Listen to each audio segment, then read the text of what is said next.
ಯುಗಾದಿ ಹಬ್ಬದ ಪ್ರಯುಕ್ತ ಶ್ರೀ ಮದಗುಂಡು ಸ್ವಾಮಿಗೆ ವಿಶೇಷ ಪೂಜೆ ಮಹೋತ್ಸವ. ಈ ಜಾತ್ರೆಯನ್ನು ನೋಡಲು 2 ಕಣ್ಣುಗಳು ಸಾಲದು. ಕಣ್ಣುಗಳು ಹಾಯಿಸಿದಷ್ಟು ಜನಸಾಗರ. ಎಷ್ಟಕ್ಕೂ ಈ ಒಂದು ದೇವಸ್ಥಾನ ಎಲ್ಲಿದೆ ಗೊತ್ತಾ? ಚಿಕ್ಕಬಳ್ಳಾಪುರ ಜಿಲ್ಲೆ ಗೌರಿಬಿದನೂರು ತಾಲೂಕು ತೋಂಡೆಬಾವಿ ಹೋಬಳಿ ತೋಂಡೆಬಾವಿ ಹಳೆ ಗ್ರಾಮದಲ್ಲಿ ಈ ಒಂದು ದೇವಸ್ಥಾನ ಹಾಗೂ ಜಾತ್ರೆ ನಡೀತದೆ. ಪುರಾಣ ಪ್ರಸಿದ್ಧ ಶ್ರೀ ಮೆದಗುಂಡು ಬೃಹತಾಕಾರದ ಗುಂಡು. ಆ ಗುಂಡನ ತೋಂಡೆಬಾವಿ ಗ್ರಾಮದಲ್ಲಿ ಶ್ರೀ ಮದಗುಂಡು ಎಂದು ಕರೀತಾರೆ. ಮತ್ತೆ ಈ ಗುಂಡದಲ್ಲಿ ಶ್ರೀ ವೆಂಕಟೇಶ್ವರ ಸ್ವಾಮಿ ದೇವರು ನೆಲೆಸಿದ್ದಾರೆ. ಈ ಮೆದಗುಂಡು ಎತ್ತಿರದ ಪ್ರದೇಶದಲ್ಲಿರೋದ್ರಿಂದ ಈ ಮೆದಗುಂಡು ದೇವರು ರಸ್ತೆಯಲ್ಲಿ ಹೋಗುವವರಿಗೆ ಆಕರ್ಷಕವಾಗಿ ಕಾಣುತ್ತದೆ. ಈ ಮೆದಗುಂಡಿನ ವಿಶೇಷ ಏನಂದ್ರೆ ಸುಮಾರು ದಶಕಗಳಿಂದ ಕೂಡ ತೋಂಡೆಬಾವಿ ಗ್ರಾಮದಲ್ಲಿ ಯುಗಾದಿ ಹಬ್ಬದ ದಿನದಂದು ಗ್ರಾಮದಲ್ಲಿರುವ ಗ್ರಾಮಸ್ಥರು ಹಾಗೂ ನೀರುಗಂಟಿ ಜನಾಂಗದವರು ಈ ದೇವರಿಗೆ ವಿಶೇಷ ಪೂಜೆ ಸಲ್ಲಿಸುತ್ತಾರೆ.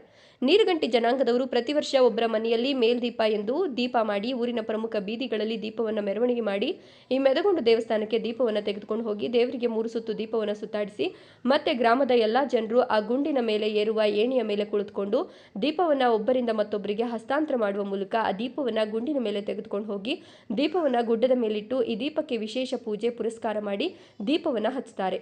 ಆ ದೀಪವು ಗಾಳಿ ಮಳೆ ಏನೇ ಬರಲಿ ದೀಪ ಆರದೆ ಉರಿತದೆ. ಈ ರೀತಿ ದೀಪ ಉರಿದ್ರೆ ಆ ವರ್ಷ ಚೆನ್ನಾಗಿ ಮಳೆ ಬೆಳೆ ಬರ್ತದೆ ಅಂತ ನಂಬ್ತಾರೆ. ಈ ಭಾಗದ ಜನರು ಈ ಒಂದು ಜಾತ್ರೆಗೆ ಚಿಕ್ಕಬಳ್ಳಾಪುರ ಜಿಲ್ಲೆ, ಕೋಲಾರ ಜಿಲ್ಲೆ, ತುಮಕೂರು ಜಿಲ್ಲೆ, ಬೆಂಗಳೂರು ಗ್ರಾಮಾಂತರ ಜಿಲ್ಲೆ, ಬೆಂಗಳೂರು ನಗರ ಹಾಗೂ ಆಂಧ್ರ ಪ್ರದೇಶದಿಂದ ಕೂಡ ಈ ಜಾತ್ರೆಗೆ ಹೆಚ್ಚಿನ ಸಂಖ್ಯೆಯಲ್ಲಿ ಭಕ್ತಾದಿಗಳು ಬಂದು ದೇವರಿಗೆ ಅವರ ಇಷ್ಟಾರ್ಥಗಳನ್ನು ಬೇಡ್ಕೊಳ್ತಾರೆ.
ನಂತರ ಯುಗಾದಿ ಹಬ್ಬದ ಮರುದಿನವೇ ಈ ಊರಿನ ಗ್ರಾಮ ದೇವತೆಯಾದ ಪಿಲಕಮ್ಮ ದೇವತೆಗೆ ಊರಿನ ಗ್ರಾಮಸ್ಥರಿಂದ ಆರತಿಗಳನ್ನು ಮಾಡಿ ದೇವತೆಗೆ ಅರ್ಪಣೆ ಮಾಡ್ತಾರೆ.